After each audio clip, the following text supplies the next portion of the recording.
N'oublie pas de t'abonner à la chaîne YouTube Togovi News. Alors, aujourd'hui, nous sommes à 3 mois après la formulation des recommandations de la CEDEAO pour une sortie de crise au Togo. Globalement, quelle appréciation faites-vous de la mise en œuvre de ces recommandations? 3 mois après l'adoption de la feuille de route, le bilan est clair, simple et peut se résumer en un mot. Échec. Déjà, échec. N'ayez pas peur de la vérité, M. Afanou. N'ayez pas peur de l'évidence. C'est une évidence. Le régime a mis en échec la mise en œuvre de la feuille de route. N'ayez pas peur de le reconnaître. Aujourd'hui, on a violé la feuille de route et c'est le régime en place qui a violé la feuille de route. Alors on peut s'étonner du mot échec parce qu'on a l'impression que la coalition elle-même continue de suivre cette feuille de ces recommandations. Les autorités estiment également être en train de suivre ces recommandations en organisant les élections. Peut-être une mise en œuvre de chaque côté, mais parler d'échec pour vous, c'est un terme assumé. C'est assumé parce que, et puis c'est très clair pour tout le monde. Regardez, et puis même je fais référence à ce que vous avez passé tout à l'heure, à la lecture de M. Ducé le 31 juillet. Vous avez vu que, et ça on l'a dit assez, que sciemment M. Ducé a oublié de lire une partie des recommandations. Et c'était ça déjà qui montrait qu'il y a un problème. Parce que vous n'oubliez pas que ça fait 27 dialogues que nous faisons au Togo. Au Togo, ce ne sont pas la recherche des solutions qui nous cause problème. C'est l'application de ces solutions-là trouvées. Et au sorti du 31 juillet, et après les réunions du comité de suivi, dont la dernière c'était le 23 septembre, qu'est-ce qui a été dit? Il a été dit que on doit faire des mesures d'apaisement et libérer les prisonniers politiques. Aujourd'hui, ces mesures d'apaisement ne sont pas exécutées. Justement, sur la libération des détenus politiques, les autorités estiment que la coalition et elle n'arrivent pas à s'entendre sur le nombre exact de détenus politiques, qui est détenu politique et qui ne l'est pas. Combien ils disent? Si c'est 2, il y a qui libère ces 2-là? Ils pensent en avoir libéré déjà. Non, il y a encore beaucoup, il y a 44. Il y a 44 prisonniers politiques. Des partis politiques et de la société civile qui sont encore en prison. Selon le dénombrement que vous avez fait. Selon le dénombrement que nous avons fait et aussi selon le travail de la société civile, des organisations de défense des droits de l'homme qui l'ont dit et répété, qui l'ont publié, il y a des noms. Ce ne sont pas que des chiffres. Derrière ces chiffres-là, quand on dit 44, il y a des familles qui souffrent.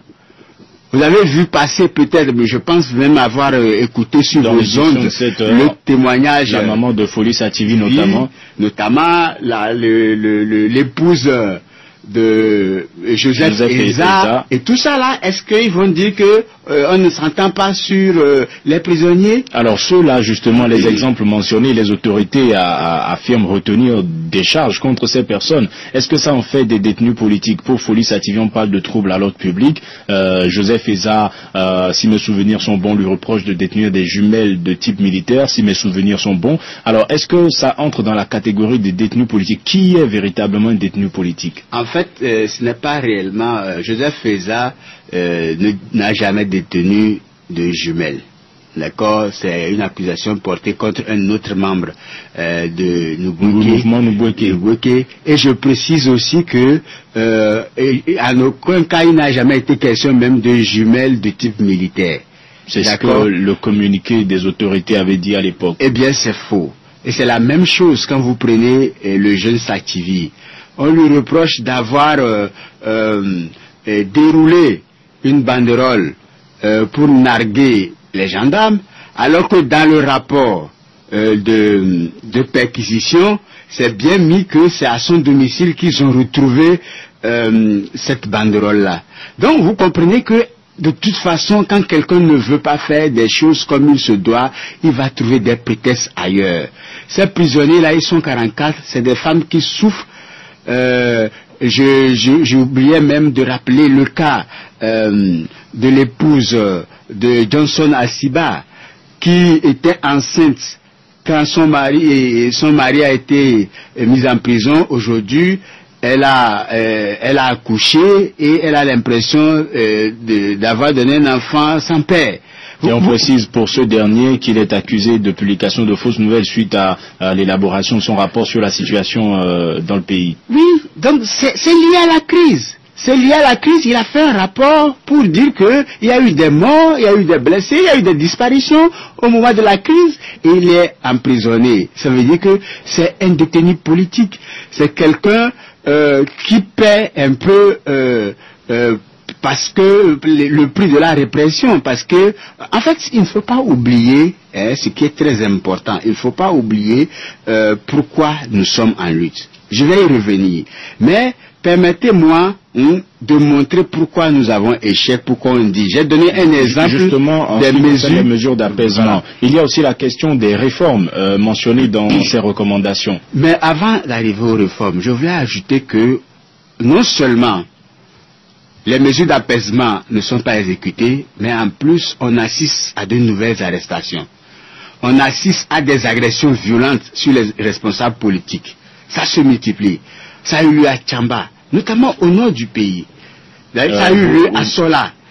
Et ça a eu lieu à Kara. Vous voulez parler des représentants fédéraux des partis membres de la coalition dans ces localités? Tout à fait. Est-ce que dans ces actes, vous classeriez également l'incendie du siège du parti UNIR ou pour vous c'est un autre chapitre?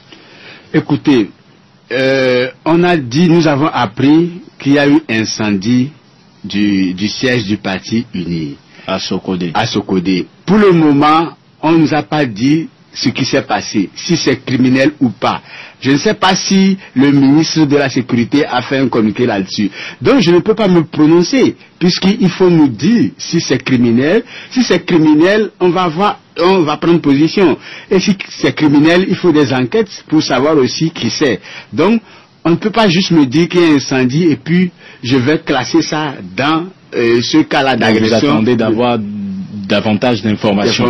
Parce que quand je donne l'exemple de Kara, où un responsable de la coalition a été roué de coups dans la nuit à son domicile et laissé pour mort dans une mare de sang, nous savons bien qui l'a fait. Nous connaissons les noms et le ministre de la Sécurité ne veut pas réagir. Il nous parle encore de groupe d'autodéfense. D'accord? Quelle autodéfense à domicile pour dans une tentative de mort, d'assassinat. Donc c'est des exemples précis, vous comprenez. Donc il y a ça, il y a aussi que nous avons demandé que les forces de défense qui occupent toujours les villes du Nord se retirent. Mais non seulement ils ne partent pas, mais en plus, cette fois-ci, ces forces de défense-là tirent à balles réelles sur les populations, comme c'est le cas à Sokodé depuis 3 jours. Vous comprenez que c'est grave et on peut parler d'échec puisque la feuille de route est censée régler une crise. Et sur ce dernier point, les tirs à Sokodé, est-ce que vous avez davantage d'informations en ce qui concerne ce qui s'est passé? Pour l'instant, les informations qui nous reviennent, c'est que on ne compte pas de morts.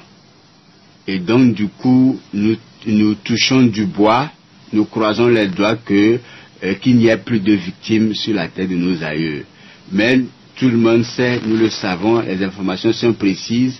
Il y a des forces de défense qui tirent pour terroriser les populations. Et les cas sont tellement graves qu'on se pose beaucoup de questions. Pourquoi Sokodé? Pourquoi cette terreur-là sur la population? Et vous pensez que tout ceci participe à l'échec des recommandations de la CEDEAO? Bien sûr. Maintenant, qu'en est-il des réformes? On a l'impression qu'il n'y a plus que les organisations de la société civile qui en parlent, l'attention étant braquée sur cette question de recomposition de la CENI. Vous avez raison, c'est-à-dire que à un moment donné, au niveau de nous les politiques, nous avons fait quelques erreurs. C'est-à-dire que peut-être que nous ne communiquons pas assez, nous ne montrons pas que, nous n'expliquons pas bien les choses, nous ne montrons pas aux populations les motivations de cette lutte. Vous comprenez? Et on donne l'impression de se braquer sur des places à la CENI. Mais le problème fondamental, c'est quoi? Et c'est ça qui participe à l'échec de cette feuille de route, c'est qu'il y a eu inversion de la logique opérationnelle. La logique opérationnelle et la feuille de route l'a précisé, c'est que on fait les réformes avant d'aller aux élections. Mais le régime a repris unilatéralement le processus électoral. Alors que la feuille de route indique clairement que les opérations électorales doivent être conduites de manière consensuelle et paritaire. Mais ce qui est important, c'est que nous devons faire les réformes avant les élections. Donc, et comme les derniers développements de l'actualité parlaient de cette histoire de CENI, on a l'impression que nous nous braquons sur les places à la CENI, c'est pour les élections. Mais clairement, vous pensez qu'il y a un échec?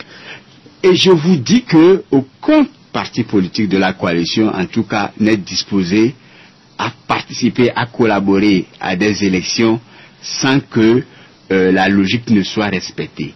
Et il y a des réformes indispensables. Ces réformes indispensables-là, on les connaît. On les connaît. Personne ne peut nous dire, on peut aller passer en revue toutes ces réformes-là tout à l'heure si nous avons le temps.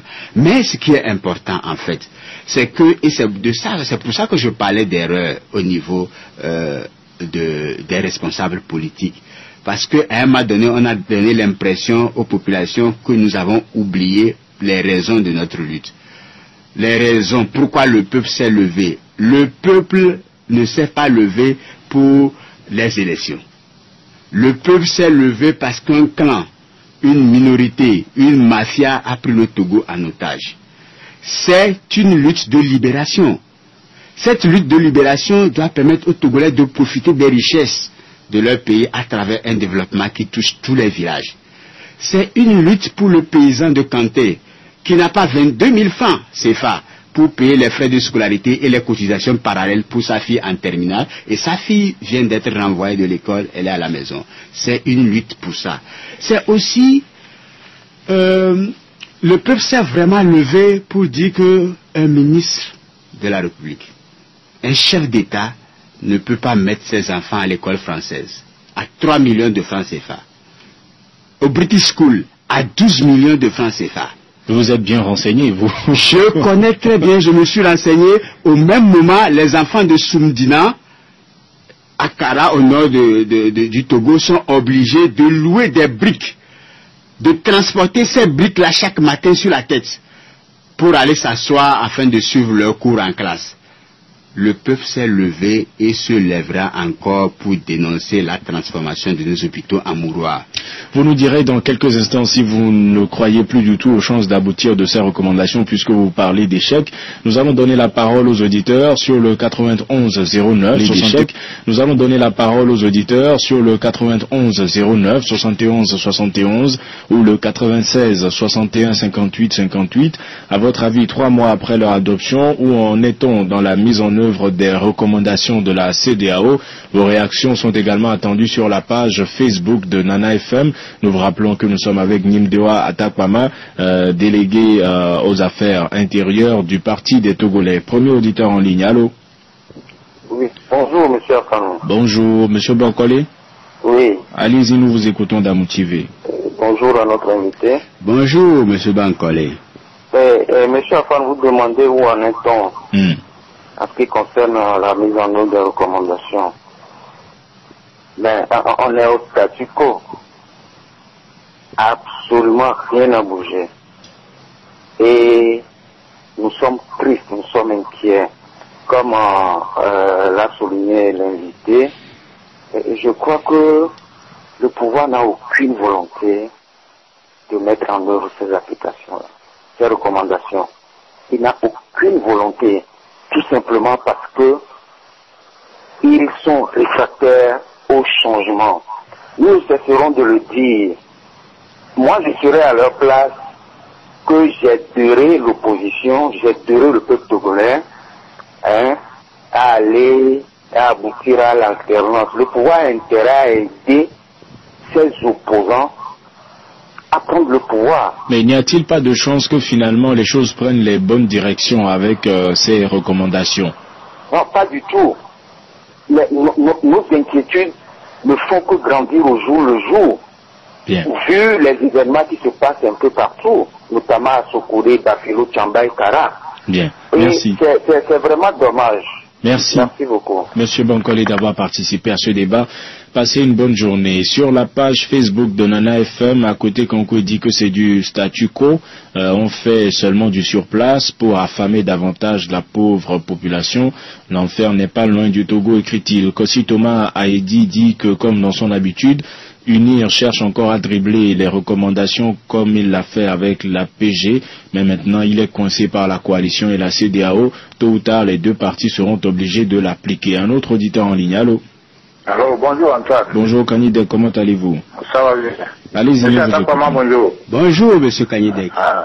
Antoine, moi je dirais simplement que la CEDEAO est en train de faire son petit bonhomme de chemin et en train d'accompagner le pouvoir à réitérer 2005. Et c'est très dommage. Hein. Sinon, si vous voyez tout ce qui se passe, est-ce que vous voyez que la CEDEAO est en train d'assumer sa feuille de route? Non. Il y a quand même un comité de suivi, même s'il se réunit peu régulièrement, comme certains le disent. Est-ce qu'il faut former un comité de suivi pour se réunir peu régulièrement au moment où la situation est tangible? Non, la CEDEAO est là, elle est en train de créer du dilatoire. Il faut voir, on a vociféré sur toutes les chaînes que le président Alpha Condé va envoyer un avion pour prendre la délégation de la C14 et puis de la CEDEAO pour une rencontre.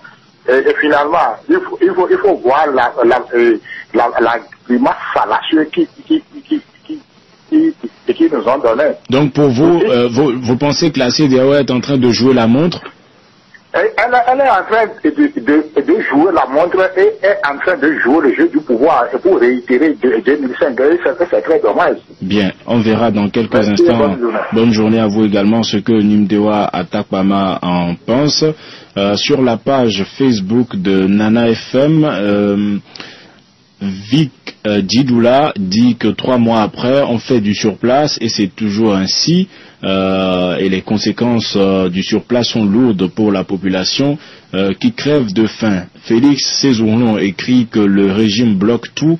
Pascal Tey écrit que c'est du pipeau tout simplement. Et Kofi Essa dit que les mêmes causes produisent les mêmes effets. Encore un auditeur en ligne. Allô? Allô, bonjour. Bonjour Monsieur Maglo, comment allez-vous? Ça va très bien. Allez-y, nous vous écoutons d'Agua. Lorsqu'on écoute Monsieur Doucet, le ministre des Affaires étrangères, il était bien clair que la réforme devait dévancer toutes choses. Ça c'était clair et c'est net.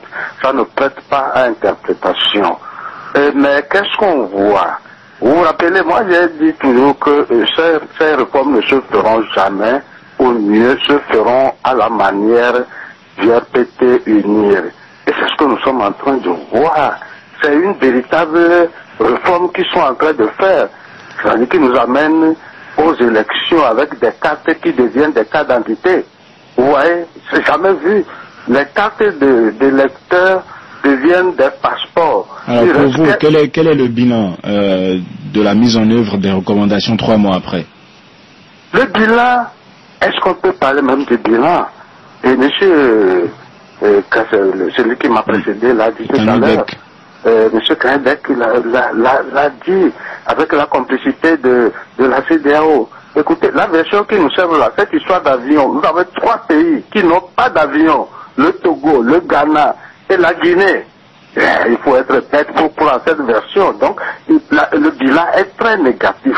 Ça, il ne faut même pas parler de bilan. Bien, merci. Mais c'est pas fini. Vous voulez que j'aille encore? Vous avez 20 secondes. Ce débat ne va pas se finir, hein, monsieur Baglo. Allez-y, 20 secondes. Bonne journée. Tant mieux. Passez une bonne journée. Alors, on a eu monsieur Bankole Damoutive qui s'est dit déçu et inquiet de la situation. Kanidek qui pense que la CEDEAO veut réitérer 2005 et que l'institution est en train de jouer le jeu du pouvoir. Qu'est-ce que vous en pensez? Son opinion n'est d'ailleurs pas très loin de celle de M. Maglo, qui pense à peu près la même chose.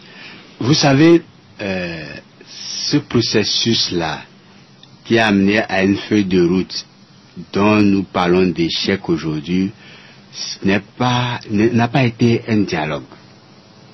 La CEDEAO a fait un peu ce qu'on appelle l'arbitrage, puisque les deux délégations ne sont jamais parlé directement. Et la CEDEAO a toujours arbitré pour donner des conclusions. Et quand vous voyez la feuille de route, vous voyez bien que c'est la CEDEAO qui signe. C'est un arbitrage. Et ça veut dire que la CEDEAO a une grande responsabilité pour la réussite de la mise en œuvre de cette feuille de route-là. Mais, en même temps, cela dit, nous, Togolais, nous ne devons pas oublier que c'est notre lutte. Quel que soit ce qu'on pense de la CEDEAO, si on pense que la CEDEAO veut rééditer les forfaitures de 2005 ou pas, l'essentiel c'est que si nous ne sommes pas satisfaits de ce que nous avons, c'est à nous de faire plus d'efforts pour les avoir, parce que ce que nous avons aujourd'hui, moi je suppose que c'est en lien avec les efforts que nous avons déployés. Si ce n'est pas suffisant pour nous, c'est le moment de se remettre encore debout pour avoir ce que nous voulons, parce que nous pouvons l'avoir. Nous pouvons l'avoir. La lutte populaire est invincible. Donc c'est ce que je voudrais dire à tous les Togolais. Gaëtan Max Ajavon sur la page Facebook de Nana FM pense que la CEDEAO a permis au pouvoir actuel de piéger la coalition des 14, mais il oublie que la CEDEAO joue sa crédibilité et surtout sa survie avec le problème togolais. Si la CEDEAO échoue dans cette crise, alors UNIR aura réussi à la détruire. Un autre auditeur en ligne, allô? Allô? Bonjour. Oui, bonjour, c'est Pélé. Pélé, comment allez-vous? Oh, très bien, très bien. Allez-y, nous vous écoutons. Bon, vous connaissez ma position depuis. Qu'est-ce que je vous dis? Que le régime va aux élections, hein, je vous cite exactement. Très bien. C'est-à-dire, le régime est dans sa logique. La conservation du pouvoir à l'éternité. C'est-à-dire, c'est à l'opposition de savoir que le mot alternance là n'existe pas dans la tête du pouvoir. C'est vous qui cherchez l'alternance. Cherchez comment organiser pour aller à l'alternance. Mais là, à ma connaissance, moi je sais que ce régime n'a pas accédé au pouvoir par les urnes. Si vous reprenez de l'histoire du Togo, ce régime n'a pas accédé au pouvoir par les urnes. Bon, si vous voulez que le régime vous prépare une élection transparente, faites tout possible pour gagner le pouvoir. Il ne faut pas gagner les élections au Togo, il faut gagner le pouvoir. C'est-à-dire, quand vous parlez de l'avion, l'histoire de l'avion là, moi, c'est pas donner ce que vous êtes en train de dire là, c'est grave pour le peuple togolais quand on dit que vous êtes parti à l'aéroport et que l'avion n'est pas arrivé. Mais l'avion, c'est pas Zénidia, hein. Vous ne pouvez pas me dire aujourd'hui que vous avez quitté votre maison et tout ce que, d'après tout, il faut que l'avion n'est pas arrivé. C'est à l'aéroport que vous venez de faire le constat que l'avion n'est pas arrivé. Le Guinéen là vous trompe. Bien. La CEDEAO est un chef d'État pour vous, monsieur Pélé, vous pensez que les partis de la coalition doivent s'organiser pour gagner les élections, c'est ce que vous disiez? Il faut qu'ils s'organisent dans une... C'est-à-dire, quand vous ne préparez pas, vous ne se préparez pas, ça, il faut vous dire quelque chose de concret maintenant. Maintenant, pour le bilan, vous avez déjà dit qu'il y a échec. Maintenant, il y a des protagonistes. On attend l'autre venir dire son bilan. Vous avez dit... Donc vous aimeriez ce que le parti au pouvoir pense aussi de la mise en œuvre de ces recommandations. Merci. C'est-à-dire c'est le pouvoir même qui a écrit une feuille de route à la CEDEAO. Non, ça vous ne pouvez pas en être sûr, hein, monsieur Pélé. C'était une conférence des chefs d'État. Merci d'avoir participé à ce débat. Passez une bonne journée. Le 91 09 71 71 ou le 96 61 58 58. À votre avis, 3 mois après leur adoption, où en est-on dans la mise en œuvre des recommandations de la CEDEAO? Un autre auditeur en ligne, allô? Monsieur Afanou. Oui. Oui, c'est Bankole qui revient. Allez-y, nous vous écoutons. Ce que vient de dire le auditeur précédent, je crois que ça a été intéressant. Parce que on a l'impression que le pouvoir ne veut pas et permettre à son opposition d'accéder au pouvoir. Mais eux-mêmes, à plusieurs reprises, ils ont exprimé leur ouverture pour les réformes. Ils disent avoir même introduit un projet de loi à l'Assemblée pour. Non, c'est-à-dire, est-ce que l'opposition doit prendre le pouvoir, doit se battre pour le pouvoir ou se battre pour les élections? Et il est clair aujourd'hui que ce régime n'organisera jamais d'élections transparentes. Jamais. Ils doivent comprendre que longtemps n'est pas éternel. Donc vous pensez que la coalition devrait s'organiser, comme le dit Pelé, pour battre le pouvoir dans une élection en formant une alliance? Non, s'organiser de quelle manière? Pelé, lui, il a toujours proposé qu'ils aient un programme commun, c'est-à-dire tel qu'ils sont aujourd'hui au sein de la coalition. Non, vu ce qui se passe aujourd'hui, je crois que l'alternance au Togo ne passera pas par les urnes. À mon avis, hein. Alors, c'est oui. pourquoi j'ai dit tantôt Bien. que le pouvoir a intérêt à aider son opposition à accéder au pouvoir. Cela va dans son intérêt. Ils doivent comprendre que longtemps n'est pas éternel. Et qu'on dira que ce pouvoir a existé longtemps.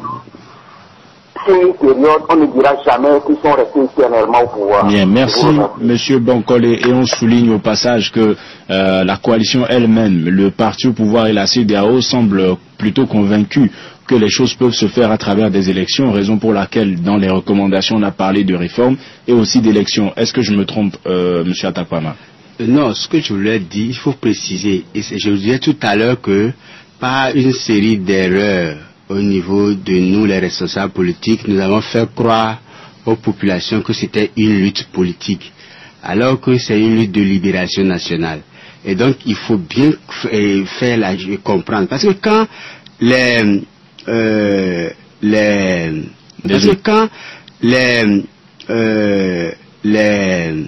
auditeurs disent il faut gagner le pouvoir, pas se battre pour les élections, je les comprends. Je les comprends parce qu'ils sont en train de nous recadrer.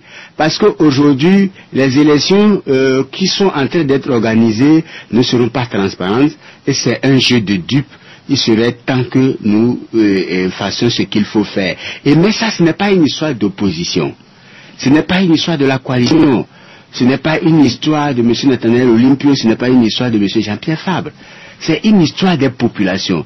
Une fois que c'est toutes les populations qui se lèvent pour lutter pour leur libération, et là, personne ne leur parlera d'élection. Mais aujourd'hui, on a l'impression qu'une partie de la population aussi est acquise au parti au pouvoir. Et il y en a certains qui sont allés se faire recenser alors que la coalition avait appelé au boycott.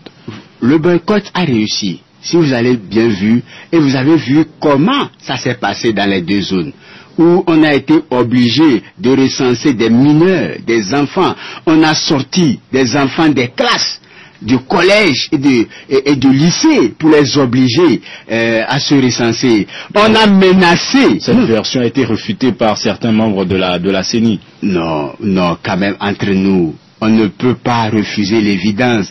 On a vu ça, c'est des preuves palpables, vous savez. Donc, ils peuvent dire ce qu'ils veulent, tout le monde sait ce qu'ils ont fait.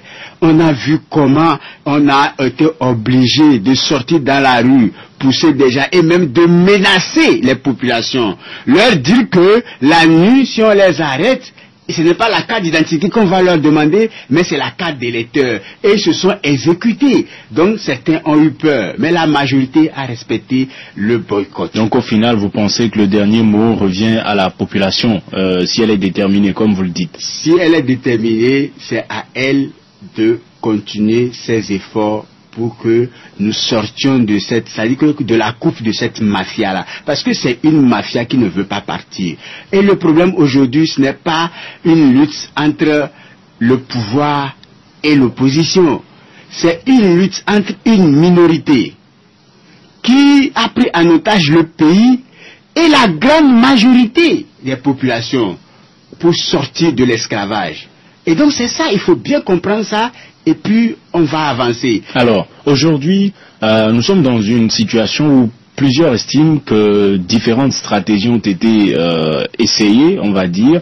il y a eu la méthode forte, la confrontation, qui, selon certains, n'a pas porté de fruits. Et aujourd'hui, certains regroupements d'organisations de la société civile proposent plutôt une discussion, de la courtoisie entre Togolais, une compréhension mutuelle.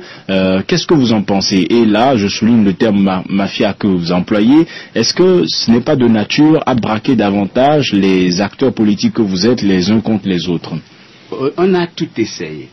On a tout essayé, hein. Même la courtoisie dont vous parlez, on a tout essayé depuis plus de 28 ans. On a tout essayé. Et rien n'a marché? Rien n'a marché. Ce qu'on remarque aujourd'hui, depuis 28 ans, et il faut avoir ça à l'esprit, c'est que ce régime-là a toujours fait le sien et le passage en force. Ce régime avance toujours par le passage en force. Et tout ce que les maigres résultats que nous avons obtenus, nous l'avons obtenu en faisant un rapport de force. Nous n'allons jamais retrouver ça en disant, s'il vous plaît, messieurs, vous pouvez laisser le peuple respirer un peu. On l'a jamais eu comme ça. Vous comprenez? Quand des organisations de la société civile sortent dans la rue, ou même des jeunes comme ça spontanément sont sortis dans la rue à Lomé pour demander la baisse des prix du carburant, qu'est-ce qui s'est passé? On a tiré sur eux. Un jeune est mort. Donc vous pensez... La dernière fois, c'est pas des enfants qui ont été tués. Quand des jeunes à Dapan sont sortis pour réclamer leurs professeurs, on a tiré sur eux. Des enfants sont morts. Donc vous pensez que la méthode douce ou la courtoisie ou les discussions entre Togolais, ça ne peut pas payer? Je ne dis pas que ça ne peut pas payer. Je dis qu'on l'a expérimenté. Ce n'est pas nouveau. On l'a fait. Nous sommes en face d'un groupe qui est persuadé qu'il faut qu'il reste éternellement au pouvoir. Or, ce n'est pas possible. De toute façon, ils doivent comprendre que c'est leur chance aujourd'hui. C'est leur chance aujourd'hui de faire en sorte que demain, tous les Togolais vivent en paix. C'est ce que dit également M. Bankole, qui leur demande de préparer l'alternance eux-mêmes. Nous allons prendre un dernier auditeur en ligne. Allô? Allô, bonjour. Bonjour madame, ici, comment allez-vous? Ça va. Allez-y, à 3 mois après l'adoption des recommandations, où en est-on dans la mise en œuvre? Rien ne se fait et rien ne se fera par cette communauté internationale pour le Togo, parce qu'ils ont transformé le Togo en une république bananière et où on vient faire des affaires et tout ça. Ça veut dire que vous pensez que le dernier mot revient à la population, comme le dit M. Atabana? Bon, je crois qu'il faut laisser tomber tout ça, parce que cette population a assez donné, hein, depuis 63, qu'ils ont assassiné notre démocratie, 2005, tout ça là. Cette population a assez donné. Je demanderai aux politiques de trouver une formule pour trouver une gouvernance en shadow. Vous voyez, ça dit, il faut qu'on, je sais pas, qu'on trouve un truc, parce que c'est cette communauté qui a installé ce pouvoir violent et qui est derrière. Et puis voilà, donc il faut qu'on trouve un truc, qu'on laisse la population un peu, je crois, hein, je crois. Mais moi, il y a une chose qui est sûre, c'est qu'il y a un Dieu pour ce pays. Bien. Il y a un Dieu pour le Togo. Merci. Voilà. Merci madame Essi, passez une excellente journée. Elle dit qu'il faut qu'on trouve un truc, c'est ce qu'elle a dit, il faudrait laisser la population tranquille parce qu'elle a assez donné. Qu'est-ce que vous en pensez? Oui, la population togolaise a assez donné. Mais tant qu'on a commencé une lutte, on n'a pas encore les résultats, on ne peut pas abandonner, on ne peut pas se résigner comme le propose madame Essi. On ne peut pas se résigner. Elle dit il y a un Dieu pour le Togo, mais le Dieu du Togo, c'est le peuple togolais. Il faut que nous comprenions ça. C'est le peuple togolais et c'est au peuple de finir sa lutte là. Nous allons prendre un dernier auditeur en ligne, le 91 09 71 71. Allô? Allô? Oui, allô? Bonjour. Oui, bonjour. Vous êtes à l'antenne. On vous appelle comment? Moi, c'est Rachad. Pardon? Rachad. Rachad, vous voulez bien baisser le volume de votre radio? Allez-y, nous vous écoutons. Moi, j'aimerais savoir une chose. Quand déjà les gens parlent d'échec, il y aura une rencontre de la CEDEAO le 22 décembre, ou bien c'est le 20, je ne sais même pas. Qu'est-ce que le pouvoir ira dire? Jusqu'à ce jour, rien n'a été fait. Quand les gens me disent d'échec, la C14 qui a opté de ne pas rentrer dans la provocation pour que ce régime procède par la force et imposer autre. Rachad, vous êtes là? Oh là là, nous l'avons perdu malheureusement. Il n'est pas allé au bout de son développement. Je ne sais pas si vous pouvez en tirer une conclusion, Nimdewa Tapama. Non, j'ai cru comprendre que et quand bien même ils comprennent qu'on soit en face de l'échec, ils accusent les responsables politiques de la coalition d'avoir opté pour la non-violence. Et ça, beaucoup de citoyens nous le disent. On dit que ce régime, c'est pas la force, il faut à tout prix user de violence. Mais je rappelle, et je vais insister là-dessus, si des gens veulent qu'on continue la discussion, ils peuvent m'appeler, je vais leur expliquer. Nous n'avons pas intérêt à prendre des armes. Ce n'est pas parce que c'est difficile à faire. Aujourd'hui, c'est très facile de faire. C'est la solution la plus facile. Mais cette solution-là ne peut pas nous amener à la démocratie. Vous comprenez? Il y a une différence entre l'alternance et la démocratie. On peut changer un régime dictatorial par un autre régime dictatorial. Et dans tous les cas, ce n'est pas dans l'intérêt de la population. Ce que nous voulons, c'est que le peuple reprenne son pouvoir. Le peuple reprend son pouvoir et tous ceux qui vont venir au pouvoir, ils savent que le peuple est le patron. Le peuple est le chef et ne peut pas faire n'importe quoi. C'est pour ça que nous sommes obligés de prendre les méthodes de non-violence. Alors, quel serait votre mot de la fin, puisque vous parlez d'échec? Est-ce que cela voudrait dire que c'en est fini pour ceux qui doivent être libérés dans le cadre des mesures d'apaisement, des réformes ou des élections? Non, ceux qui ne sont pas libérés, je pense que aujourd'hui c'est clair et les populations doivent comprendre, il faut qu'on aille les chercher. Tout ce que nous avons eu, nous avons fait un rapport de force. Il faut qu'on aille les chercher. Par des manifestations? Je dis juste aujourd'hui qu'il faut qu'on aille les chercher, mais votre question me donne l'occasion, l'opportunité d'appeler tout le monde à répondre au mot d'ordre de manifestation de Togo Debout pour le 3, le samedi, et que les gens sortent nombreux. Et c'est bien aussi et c'est très bien même, c'est mieux que la société civile prenne de l'avance, prenne des forces, et la société civile s'exprime même mieux que nos populations. Togolais, lève-toi, lutte sans défense, comme le dit notre hymne national, sans les réformes indispensables. On n'a pas le temps pour que je les cite, mais sans les réformes indispensables, il ne faut pas qu'on laisse un parti participer à cette parodie-là. Aucun parti ne doit, et le peuple doit être vigilant, aucun parti ne peut et ne doit collaborer à cette parodie-là sans les réformes indispensables. Mais les réformes, nous devons les avoir. S'ils ne veulent pas nous donner, sachez qu'il faut qu'on s'organise pour aller les chercher. On doit maintenant les chercher, c'est le mot d'ordre maintenant. Nous devons aller chercher nos prisonniers, nous devons aller chercher nos réformes avant d'aller aux élections. Merci Nimdewa Tapama d'avoir accepté notre invitation. Je rappelle que vous êtes délégué aux affaires intérieures du Parti des Togolais. Ce débat ainsi s'achève. Merci à vous auditeurs de l'avoir suivi. Stan Teko était à la mise en onde. Je m'appelle Antoine Afanou et nous vous donnons rendez-vous demain matin dès 7h15 pour un nouveau débat. Passez une excellente journée en compagnie de Nana FM. Merci d'avoir regardé la vidéo, abonne-toi et partage la vidéo sur les réseaux sociaux, Facebook et WhatsApp.